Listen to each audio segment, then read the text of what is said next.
From our Washington studios, Fearless Television, Tucker Carlson, Unfiltered. Here again, Tucker Carlson.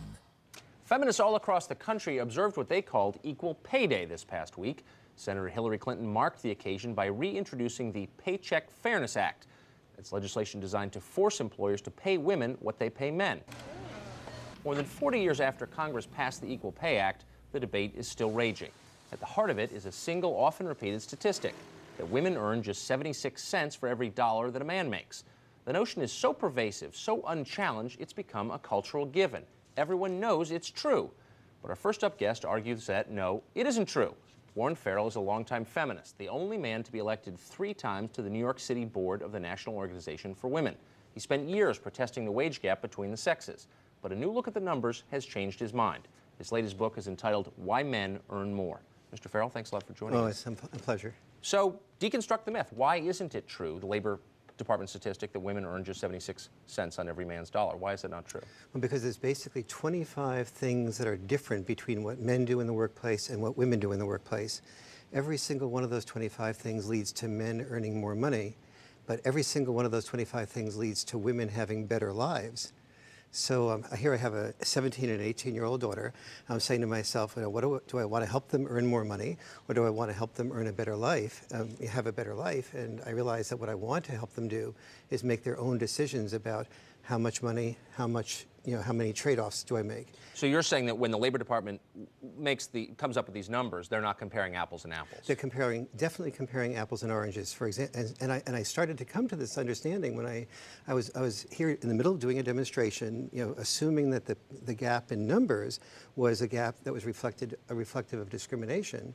And I say to myself one day, wait a minute, if men earn $1 for each 76 cents that women earn for the same work, why would anybody hire a man to do anything?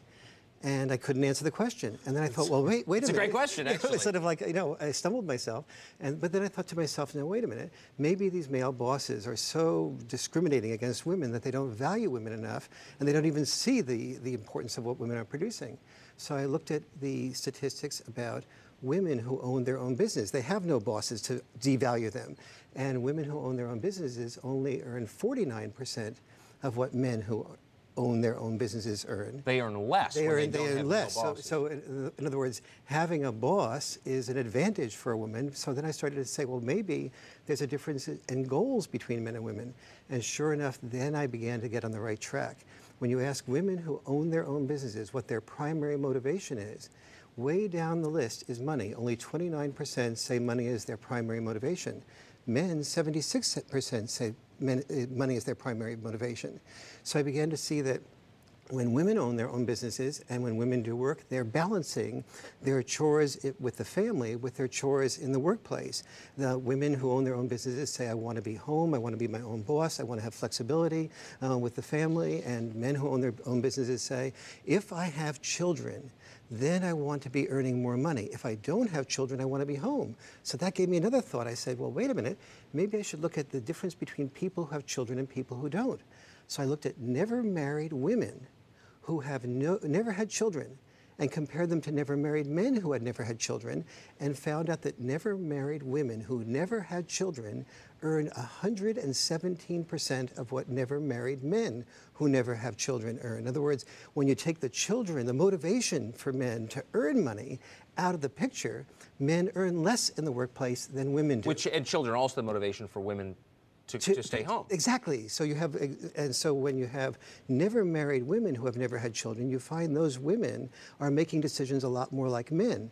Never married men who have never had children, they're making decisions a lot more like women.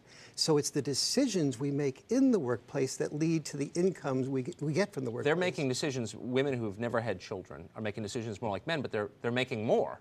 Why is that? Why are they making 116% of what men make? It appears that there's a number of things happening. One is that, let's say you're an engineer. And do we need legislation to address this? To correct that? Yes. Well, we may need legislation to help men earn equal to women when they're making the same decisions. I mean, that's a possibility. The Paycheck Fairness Act may end up helping many men. I mean, there's many men that are, so for example, you asked the question about why would a woman be earning more? Yes. So let's say you have in engineers, almost all female engineers earn more at the beginning than males do at the beginning of their career.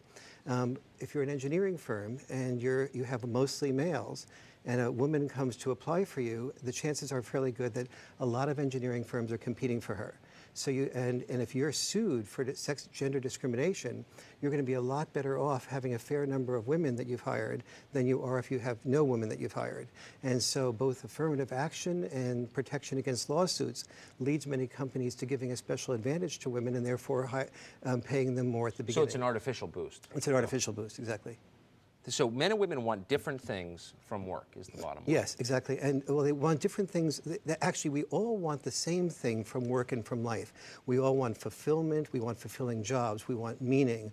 We want a sense of balance. We want to be connected with people and family.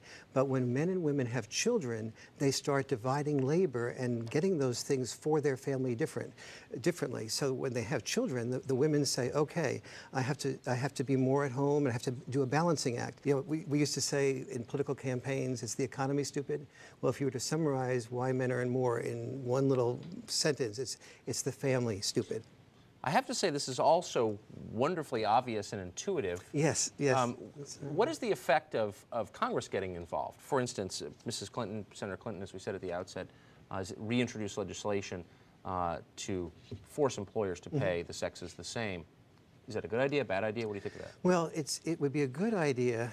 First of all, it's a bad idea, basically. I mean, whenever because it misses so much in terms of supply and demand. So, for example, if you're saying we should pay male models the same as female models, well, we'd have to take the pay of male models and increase them by 500% because female models get about 5 times what male models get. And porn stars. Male porn stars. I read National Review this week make like 1/3 of female porn stars, and that's fair. Yes, yes. I mean, because of supply and demand. Who wants to see a naked man? I agree. Yeah.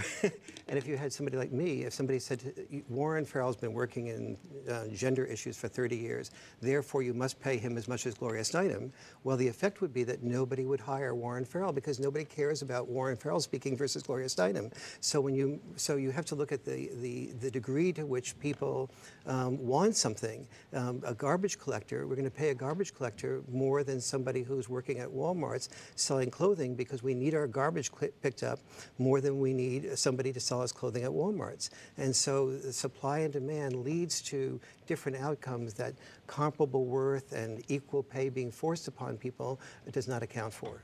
Warren Farrell, thank you very much. It's been a real pleasure. Me too. Thanks. Eckerd Corporation has fired 3 pharmacists who refused to give the pill